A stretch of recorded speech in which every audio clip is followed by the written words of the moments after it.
I'm returning my DJI NEO. And not because it's bad. For the price, it's actually really solid. But after a week of using it, both here and abroad, I just realized it just doesn't really fit my needs. So before I send it off, I'm going to give a full breakdown of the good, the bad, and why this might be the exact drone for you, even though it wasn't for me. Now let's start off with one of the main reasons why you might be getting a drone. The camera quality.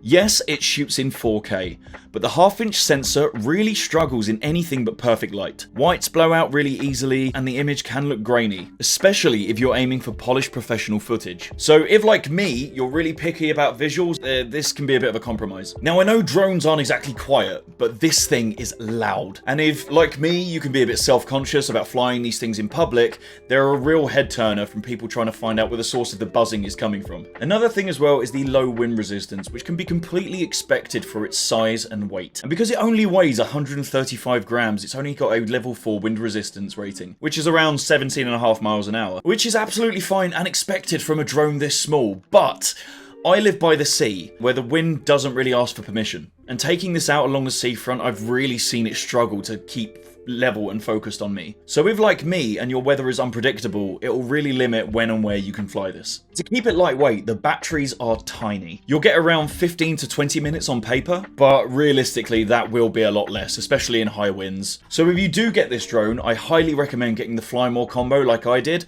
and that will come with 2 extra batteries and the charging case as well, which means you can just quickly drop down, change the battery, keep flying, which I did quite frequently on my last trip. In terms of object avoidance, there really isn't any at all. You get 2 sensors on the bottom for ground detection, and that's where that ends. But luckily, this thing is pretty much completely protected, and it's so light, you can kind of get away with crashing this thing and it won't really be much of an issue. Plus it comes with spare propellers as well, if you really do need to change them. In the week that I had it, I didn't have this issue. I was flying in quite open spaces, so it never really became a problem for me, but that's just something to consider. Now, that's all said, this drone really isn't bad at all. In fact, there's a lot to like a lot. For what it offers, 4K video, the DJI flight stability, the 6 quick shot modes, the tracking, all for a starting price of £169. You're not going to find anything close at this price point that's this feature rich. And despite its small size and low price, this thing is built to last. The 6 built-in cinematic shots like rocket, droney, circle,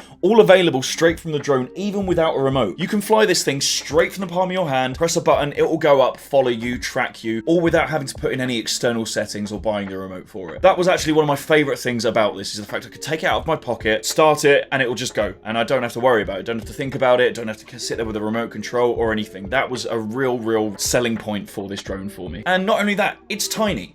It is the size of the palm of my hand. And it's so light, as I said, like 135 grams. I've put this thing in my pocket and I've forgotten about it completely. It's got some insane portability for a 4K drone. And especially if you travel a lot and want to travel light, if you're a backpacker, if you're camping, whatever, this thing is a no-brainer. Like, you'll just put it in your backpack, you'll completely forget about it. It won't add any noticeable weight to your kit at all. Because all said and done, this thing is perfect for social media posts. Whether you're making Instagram Reels, TikToks, YouTube Shorts, whatever, and just want something quick, easy, and good enough for phone screens, this is a no-brainer. This drone is made for you. So yeah, I'm returning the DJI NEO, not because it's a bad drone. It's just not made for the type of content that I want to make. I'm looking for better camera control, more dynamic range, and a bit longer flight time as well, especially in windy conditions. That's why I've upgraded from this to the Mavic Mini 4 Pro, which will be arriving in a few days, and I'm sure I will make a video on that at some point. But if you're a beginner looking for a quick way to like film your content, or a content creator on the go, or just want a tiny drone that flies well and makes social media posts a breeze, then the NEO might be exactly what you're after. So comment below and let me know if you've tried it, or what drone you'd recommend in this category. And if you like what you see, don't forget to like and subscribe, and I'll see you on the next one.